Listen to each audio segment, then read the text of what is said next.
Hi, my name is Tim Much. I'm from Quebec.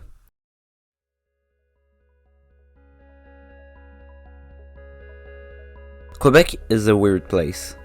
It's very cultural. You got the Vieux Québec, Montreal, and other interesting places.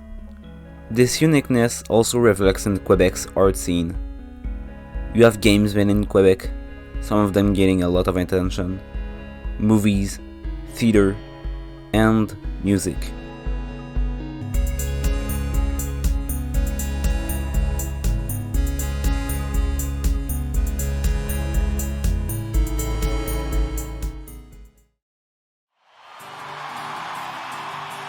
Et c'est parti, mesdames et messieurs!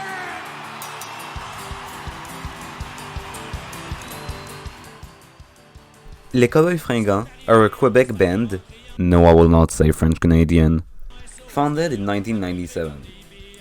Their music style is pretty weird. It's a mix of western, country, and alt rock, but they still have a flair that makes them different from other groups. They got popular around 2002 with the release of Break Syndical. This group was, and is still, the most well-known Quebec band, as their music even reached other French-speaking countries like France and won dozens of awards. In total, they released 12 albums, 19 if you include compilations and albums from the concerts. They've pretty much changed my life. I first heard of them the same way most people did, through the radio. Sometimes on the road, other times at work, but even then, I didn't have a lot of interest in the group for most of my life.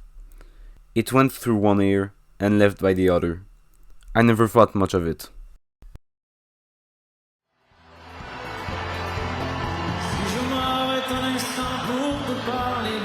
On sent là vraiment une immense vague d'amour puis de tristesse. Cowboys Fringants nous accompagne depuis près de 30 ans. On dirait qu'il y a une chanson pour tout chez les Cowboys. Ensemble, on n'a peur de rien. Dis-toi que ce On November 15th, 2023, Carl Tremblay died. Carl was the main singer and one of the two founders of Cowboys Fringants, alongside Jean-François Posé. To say that this shook people would be an understatement. This was all over the news for weeks. I didn't really understand why at the time. To me, they were just another band, among thousands of others.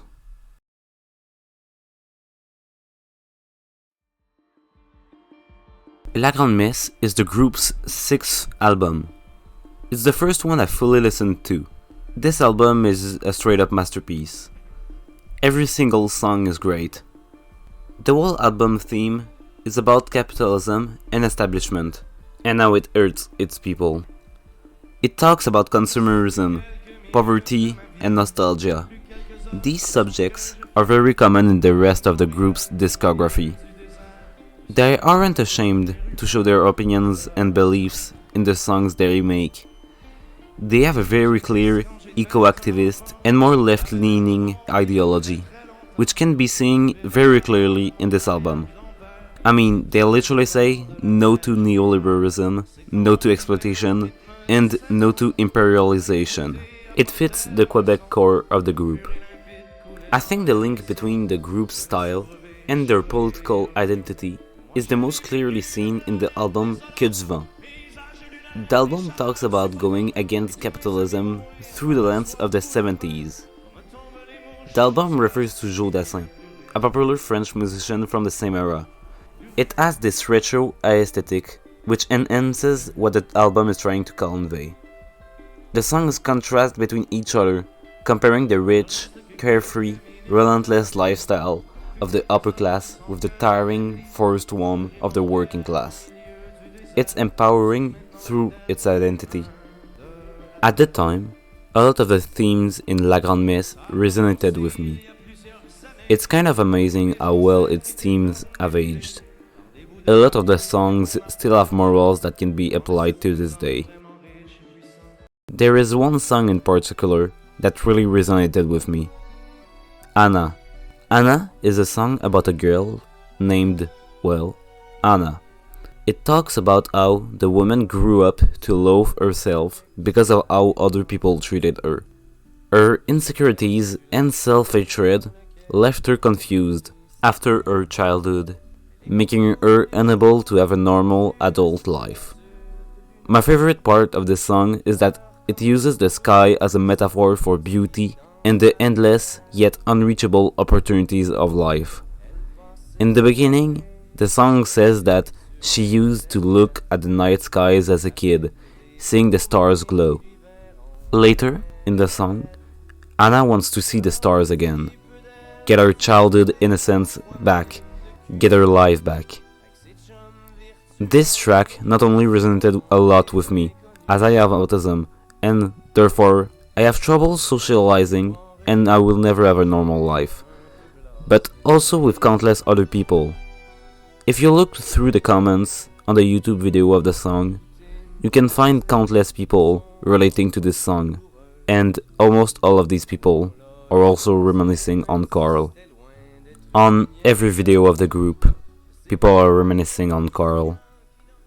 Carl is dead. The show is over. I missed the show.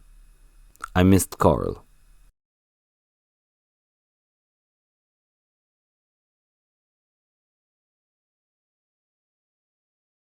Half a year after Carl died, I was in the car with my dad.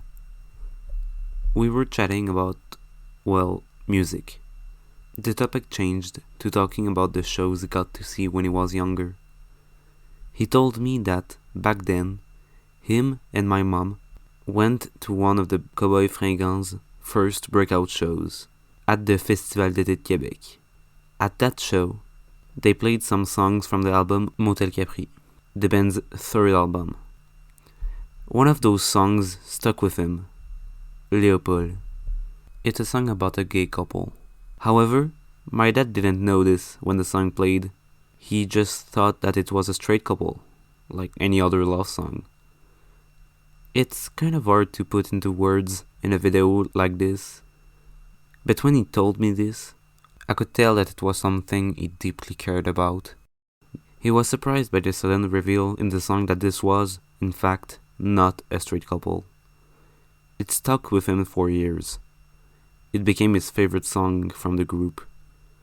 It helped him relate to a personal connection of his dad, my granddad, as he was bisexual.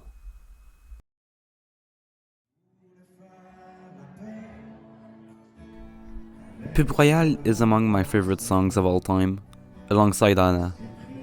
Released on the album Octobre, I've never heard a song so beautiful yet so devastating. It's also about a woman lost in her life.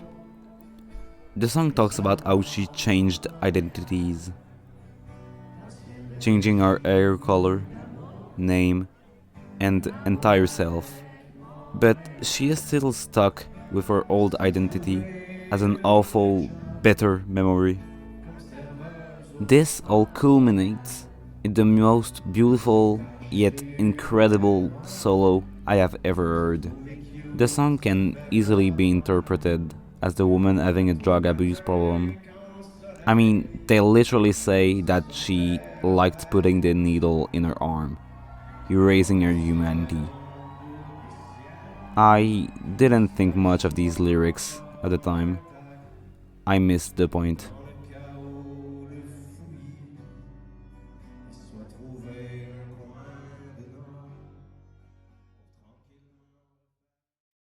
A month or so after listening to La Grande Messe, I came out. To myself, that is.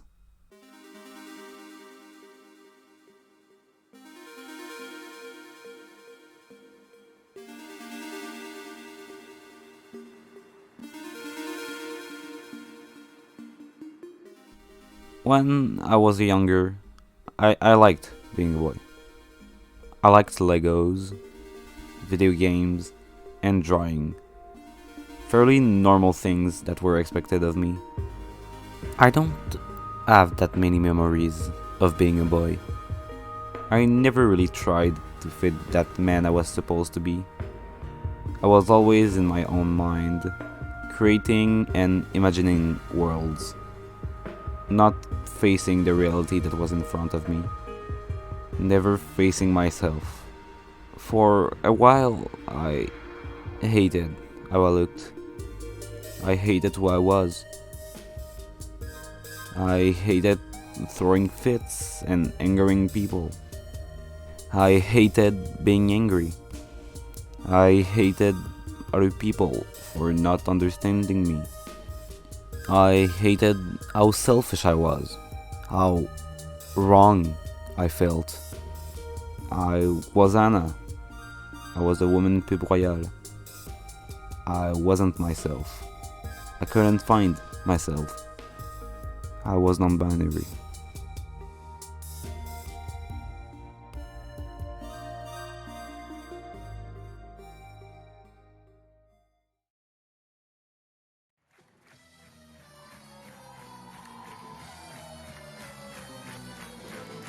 It's now August. I'm spending a week at my grandma's house, like I do every summer. I wanted to get into a music group, an album, whatever. I was craving something new. I wanted to listen to the Cowboys Fringants again. I had also just gotten back into Inscription. I was trying to fully complete it. I decided to put on La Grande Messe again while playing the game. Then Break Syndical. Then Octobre. Then Motel Capri. I listened to their whole discography in under 5 days. My whole sense of what music could be got changed in only a few nights. I still have the crystal clear memory of finishing up the last achievement of Inscription while having one of their songs in the background. It was magical. This might have been the best week of my life. I listened to stories of abuse, love, despair, future, past, hope, beliefs, life. I became addicted to this group. I got addicted to French music as a whole. I listened to Pub Royale, the album. They are two different things. Pub Royale is the last album that Carl was a part of. It's an album about grief, loss, but also endings and the hope they can bring to the future. It's easily my favorite album by them. It feels like a thank you to everyone who ever loved their music, to the rest of the world, to me.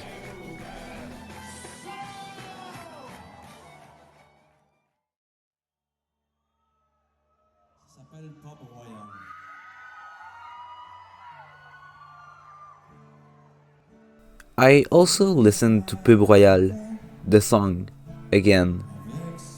I thought about the song again. It's about a woman lost through her life.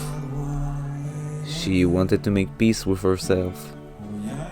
She bought a dress. She liked putting the needle in her arm. But even after changing her name, her hair, asking God or anything that resembles a God for mercy, the only thing she wanted to do was to fit in. She couldn't hide every part of herself, these parts reminding her that she was alone in her life. She is trans. I got the point. I understood myself within her. The thing I found the most interesting with this album and Pub Royale is that this was the only song in Octobre written by just Carl Tremblay. In nearly every other songs of theirs, it's Jean-François who wrote the lyrics. It makes the song feel a lot closer to me.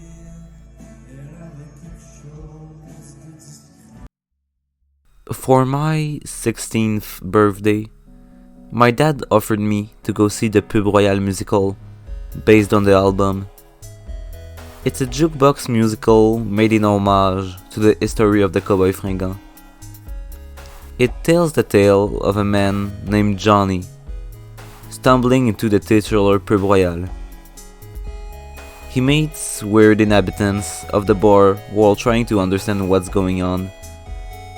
From the moment I sat down in the theater chair, I knew this was going to be special. It was the best night of my life. The song, the actors, the set, the story. It felt like the hundreds of hours I listened to the group before the show were all culminating in this moment. The moment where fiction met reality. The moment I became whole. The moment where I truly saw myself. There were a few queer characters in the musical, notably a non-binary one. Even if they were just a background character, seeing this representation in front of me, physically, felt like someone truly understood me. I wasn't alone anymore.